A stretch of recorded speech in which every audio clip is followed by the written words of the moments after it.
I'm Tamsin Aspinall and this is Tides TV, and I'm here today with Dr. Joanne Riley, who is a senior scientist in the Oligonucleotide Services at Intertek Pharmaceutical Services. Hello Joanne, welcome. Hello, thank you. Can you tell us a little bit about the team at Intertek? Yes, so we have a dedicated Oligonucleotide Services team. It's been established for a few years now and been growing, and we're currently, I think, 16 people dedicated to the oligo testing. We've got dedicated instruments, and yeah, so we're based just outside Manchester in the UK. Wonderful, thank you. And what are some of the challenges involved in oligonucleotide characterization and analysis? Well, they're quite a diverse class of molecules, so each different type comes with its own kind of challenges. So in terms of different sizes, so you've got the smaller antisense type oligos and all the way up to kind of messenger RNA, bigger oligos with various conjugations to other molecules as well that we're starting to see, various modified chemistries. So each of those has its own challenges, and there's also a lot of different types of technique that we can use to do the characterization and the analysis. So for example, to do sequencing of the smaller oligos, so we can use MSMS, and we can have challenges in making sure we get full sequence coverage so that we can characterize each nucleotide, and that gets more difficult as they get longer as well.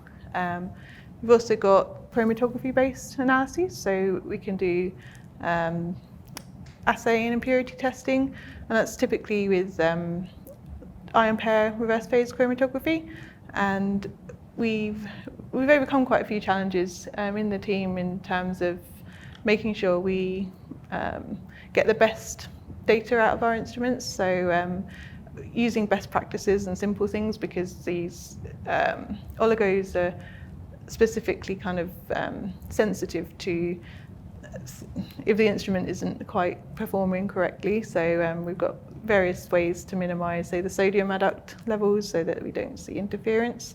We've got challenges in terms of timelines as well. So we're starting to see a lot of accelerated development of oligos, and that just shortens the timelines that we have to develop methods and to, say, get them validated, and yeah, for the routine analysis.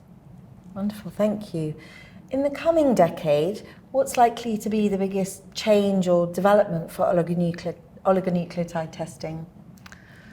So I think that really depends on where the field goes, and at the moment we're seeing, as I kind of mentioned before, a much wider range of types of molecules. So the chemistries are getting more and more complicated, and the conjugations. So some of the interesting presentations here are about various molecules that they're being conjugated to. So I think it's just making sure that we're ready to be able to do the analysis for those types of molecules. I also think it will be interesting to see where the regulatory landscape goes in the next decade. So we've come a long way, and we're seeing more and more oligos being approved, and so we've learned, like the industry has learned a lot, and we currently still don't have dedicated guidelines, but we are in a position where the industry is kind of moving towards making its suggestions based on what it's learned as it goes along. So I think in terms of seeing more clarity on what testing is needed will be really useful in the coming years.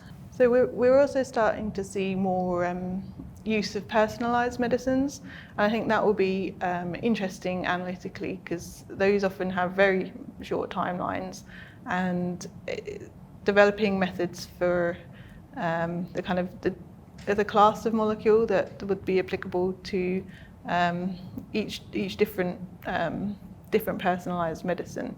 So I think that will be an interesting thing to see how that unfolds as well. Wonderful. Thank you very much for those insights, Joanne. It's been very interesting. Thank you.